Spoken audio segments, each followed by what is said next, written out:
ნახეთ ხო ალბათ იმ ბავშვის ვიდეო გეოგრაფიის წიგნი რომ დახია და თქვა სულ ფეხებზე ეკიდა კახეთში რა მდინარეები იყო ეს მარტივად რომ თქვა მინდა რომ ჩემი წიგნი წავიკითხო და მივმართო არა მარტო ამ ბავშვს არამედ მასწავლებლებსაც ძვირფასო მასწავლებლებო თქვენ შეგიძლიათ თქვენს მოსწავლეებს ანდამატივით გაუნათოთ გზა, შთააგონოთ კაცთა სიყვარულს, შთააბეროთ მოყვასის პატივისცემა, როგორც კი დაინახავთ ბულინგის მცდელობას ან ბავშვის უაზრო ქმედებას საგნის მიმართ, მაშინვე უნდა აღმოფხრათ იგი, ან დაიბაროთ მისი მშობლები, ან გაესაუბროთ თავად ბავშვს, ან ესაუბროთ თავად მის აღმზრდელს. მესმის არსებობს მოსწავლეების სხვადასხვა კატეგორია.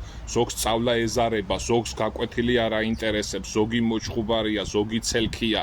რა თქმა უნდა, ყველას ინდივიდუალური მიდგომა სჭირდება. თქვენ თქვენის ცადეთ და დანარჩენი უკვე თავად მოსწავლეების კისერზე იყოს. მთავარია თქვენ თავთან მართალი იყოთ, კიდევ ერთხელ ვიმეორებ.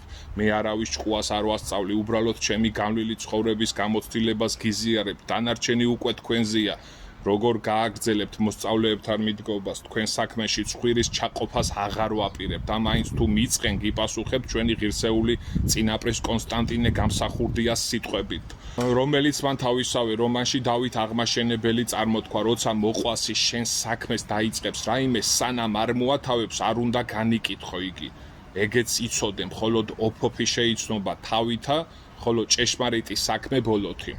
მასწავლებლებო, გაფასებთ და მადლობა გაწეული შრომისათვის. მჯერა რომ აღმოფხრით ყოველგვარ უპატივცემულობას რაიმე საგნის მიმართ და მოსწავლეებს ასწავლით და დაარიგებთ, რჩევებს მიცემთ და ამით იმედია რომ ახალი თაობა უფრო ჭკვიანი და უფრო ნიჭიერი აღიზრდება. წარმატებები ახალი თაობის აღზრდაში და წარმატებები პირად ცხოვრებაში.